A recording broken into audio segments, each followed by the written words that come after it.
Son livre coécrit avec Fabrice Lhomme a clairement joué un rôle dans la décision de François Hollande de ne pas se représenter à la présidentielle française du mois d'avril prochain. Mais que pense au juste Gérard Davet de la campagne électorale mouvementée qui en découle? Le journaliste d'investigation au quotidien français Le Monde est notre invité. Bonsoir Gérard Davet. Bonsoir. Merci d'être avec nous sur TV5 Monde. Alors c'est une revue augmentée qui est publiée de votre livre aux éditions Point. C'est donc en poche, si on peut dire. Donc Les secrets d'un quinquennat, ce livre est une affaire d'État, peut-on lire sur le bandeau rouge au bas de votre livre. Alors commençons par l'actualité et ces nouvelles révélations du Canard enchaîné, hebdomadaire satirique français sur François Fillon. Il aurait reçu un prêt non déclaré de 50 000 €. Il y a aussi des révélations dans le même temps sur Emmanuel Macron, qui lui est soupçonné de favoritisme autour de son voyage à Las Vegas. Marine Le Pen qui refuse de se rendre chez les juges. Comment vous, journaliste politique d'investigation, vous observez cette campagne électorale française ? Avec intérêt et avec stupéfaction. Intérêt parce que ça dénote quelque chose, ça dénote une volonté de transparence qui est de plus en plus évidente, qui émane du peuple, de la population, des citoyens, des électeurs. Et également stupéfaction parce que ça montre aussi à quel point nos hommes politiques actuels sont déconnectés des réalités et des attentes des citoyens. Quand Marine Le Pen déclare qu'elle ne se rendra pas à la convocation des juges, quand François Fillon crie au complot des juges, on a vraiment le sentiment qu'on est en voie de trumpisation du côté des élites politiques françaises, et c'est vraiment très inquiétant. Alors vous dites désir de transparence de la part des citoyens français. Est-ce qu'on doit en conclure aussi que les Français ont aujourd'hui l'une des classes politiques les plus corrompues de la Ve République, ou est-ce que c'est aussi le triomphe d'un journalisme d'investigation? Je pense que toutes ces affaires-là naissent quelque part aussi effectivement du journalisme d'investigation. Fillon, c'est le Canard enchaîné. Il y a beaucoup d'affaires que nous avons sorties aussi avec Fabrice Lhomme au Monde.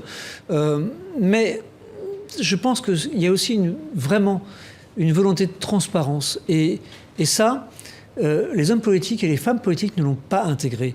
Le vrai problème est là. Je pense qu'il y a eu beaucoup de travail en termes de moralisation de la vie publique qui a été lancé. Je pense que François Hollande a joué un rôle non négligeable puisqu'il a été piégé par l'affaire Cahuzac et qu'il a réagi.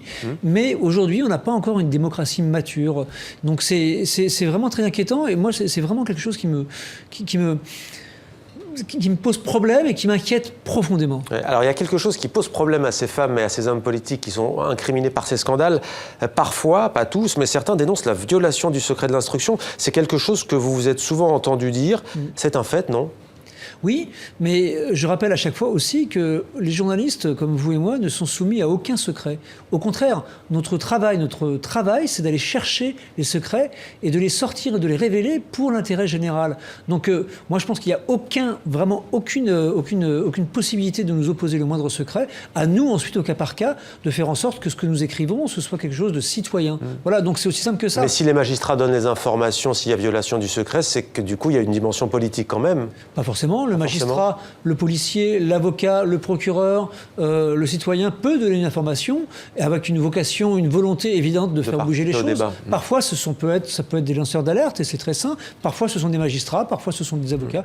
En tout cas, ce qui est important, c'est que l'information circule et quand on voit ce qui se passe en Turquie ou ailleurs, je m'estime heureux de vivre en France. Marine Le Pen et François Fillon ont des mots très durs depuis plusieurs semaines contre les médias et contre les magistrats, mais aussi François Hollande lui-même, dans votre livre, il s'en prend notamment aux magistrats. C'est la mode ?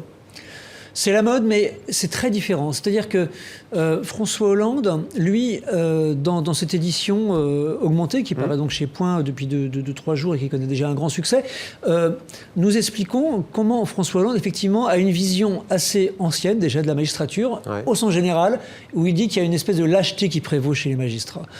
Pourquoi ? Parce qu'il estime que les magistrats ne sont pas une corporation particulièrement vigoureuse ou va-t-en-guerre. C'est pas complètement faux. Mais il la respecte. Il n'est jamais intervenu clairement sur le cours de la justice, ou même pas clairement d'ailleurs. Il n'est jamais intervenu. Les autres, oui. Les autres en veulent à la justice, ne répondent pas aux convocations. François Hollande a toujours respecté les décisions de justice. Et c'est quoi ne va pas assez en guerre pour les magistrats ? Les magistrats, aujourd'hui, c'est-à-dire, expliquez-moi. Vous disiez, François Hollande trouve qu'ils ne sont pas assez va-t-en-guerre. C'est quoi pour un magistrat ? C'est très simple. Par exemple, là, dans ce livre, qu'est-ce qu'il reproche ? Il reproche la lâcheté des magistrats. Pourquoi ? Parce que Christiane Taubira, à l'époque garde des Sceaux, avait été accusée, avait été vilipendé, stipendié, uniquement aussi à cause de la couleur de sa peau. Et lui, il aurait voulu que les magistrats, les syndicats, à ce moment-là, prennent prêter cause, s'énervent, etc. Et il a constaté qu'il n'y avait rien eu. Et donc, c'est en ça qu'il regrette la lâcheté des magistrats. Voilà qui méritait d'être dit. Alors, vous faites un lien entre le renoncement de François Hollande et la nature, le déroulement de cette campagne, ou du moins, je vous pose la question, est-ce que vous faites un lien entre le fait qu'il ait renoncé à briguer un nouveau mandat à l'Élysée et cet aspect surréaliste de cette campagne présidentielle ? Oui, je pense aussi qu'il regrette aujourd'hui. On n'a pas de nouvelles de lui depuis que le livre est paru. Mais je pense qu'il regrette parce qu'il voit bien que d'abord, il y a un espace aujourd'hui qui se libère. Il voit bien que Benoît Hamon fait une campagne qui est très médiocre et qui ne prend absolument pas. Que Emmanuel Macron, en fait, prend la place que François Hollande aurait voulu occuper. Donc je pense qu'il y a quelque part de la joie de voir ces thèses, parce que Emmanuel Macron défend les thèses hollandaises assez clairement, prévaloir aujourd'hui dans l'esprit des gens. Et Macron a des chances d'être président. Mais en même temps, il regrette en disant mais c'est moi qui aurais dû être là. Mais le paradoxe, c'est ça, c'est que beaucoup présentent à tort ou à raison, et selon vous, c'est le cas, Emmanuel Macron comme le candidat du hollandisme, et pourtant, François Hollande est très impopulaire à la sortie de ce quinquennat. Oui, parce que Macron, c'est un Hollande qui aurait eu le goût du risque et qui aurait le goût de son image. Hollande, il n'a jamais su communiquer et il n'a jamais pris de risque. C'est quelqu'un qui a des idées claires, des convictions claires, mais qui avance calfeutré. Macron, lui, prend les risques et existe par lui-même. Et donc, il a su aussi développer des couvertures autour de lui, de la com, ce que n'a jamais vu se faire Hollande. Selon vous, et si oui, dans quelle mesure ce livre, qui est donc réédité aujourd'hui et augmenté, marque-t-il une étape dans la désacralisation même de la fonction présidentielle en France ? Ce livre a permis de libérer la parole présidentielle. Jusqu'à présent, elle était corsetée parce qu'elle était gangrénée par la communication. Ce livre-là permet de comprendre ce qu'il y a dans la tête d'un président et permet aussi également de comprendre comment on exerce le pouvoir qu'on n'y est pas forcément préparé. Donc c'est une leçon de choses politiques. Donc je ne dirais pas qu'elle désacralise, je dirais au contraire qu'elle popularise la fonction présidentielle. Après, certains disent qu'on la décrédibilise ou on la désacralise. Moi, je ne pense pas. Je pense qu'on la popularise. Il regrette, François Hollande, la publication de ce livre ou pas ? Il faut lui demander. J'attends toujours qu'il s'exprime sur la question. Mais je pense qu'en tout cas, il regrette de ne pas être candidat aujourd'hui. Alors, vous l'avez évoqué au début, mais j'insiste à nouveau. Votre livre, au fond, pointe, si je comprends bien, une tension aujourd'hui en France en 2017 entre la nécessaire transparence réclamée par les citoyens et la hauteur aussi que devrait prendre la fonction présidentielle. Parce que du coup, là...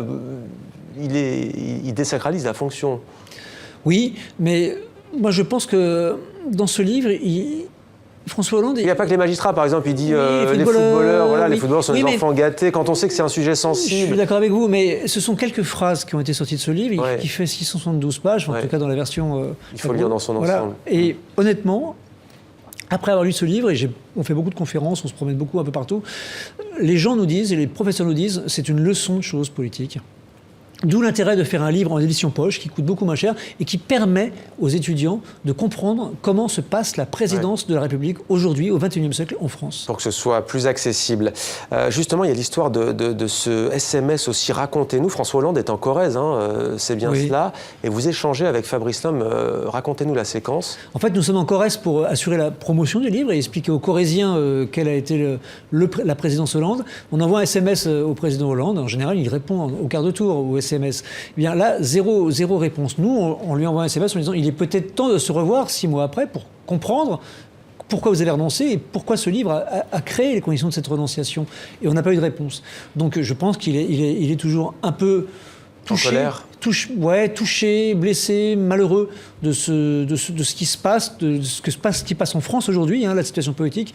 Il est inquiet à cause de Le Pen et puis il aurait aimé être là. Mais fondamentalement, je pense qu'il apprécie aussi le portrait qui est fait de lui dans ce livre, qui est le portrait d'un homme, tout simplement d'un homme, et pas uniquement d'un président, justement, posé sur son estrade. Mais dites-vous d'un président normal qui a accouché d'une présidence et d'un quinquennat anormaux. Oui, c'est un homme vraiment normal, mais qui a vécu des choses comme aucun président n'en vivra jamais. C'est-à-dire qu'il a eu des attentats effroyable. Il a dû gérer une guerre en Ukraine, il a dû gérer une guerre économique avec la Grèce, il a dû gérer une guerre privée avec sa femme, ou en tout cas sa compagne. Bref, il a été tout de suite vilipendé par la presse. presse. Il a été impopulaire immédiatement. Enfin, bref, il a été quelqu'un qui a vécu des situations tout à fait exceptionnelles, alors que c'est un être qui fondamentalement aspire à la liberté et à la normalité. Donc en ça, c'est vraiment une histoire incroyable qui s'est déroulée durant ces 5 ans. Un psychanalyste disait le général de Gaulle parle à la France, Jacques Chirac parlait au peuple, ou l'inverse il me semble. François Hollande parle aux journalistes. Est-ce vrai? Est-ce qu'il a été d'une certaine manière coupé du peuple et trop proche de vous, de nous?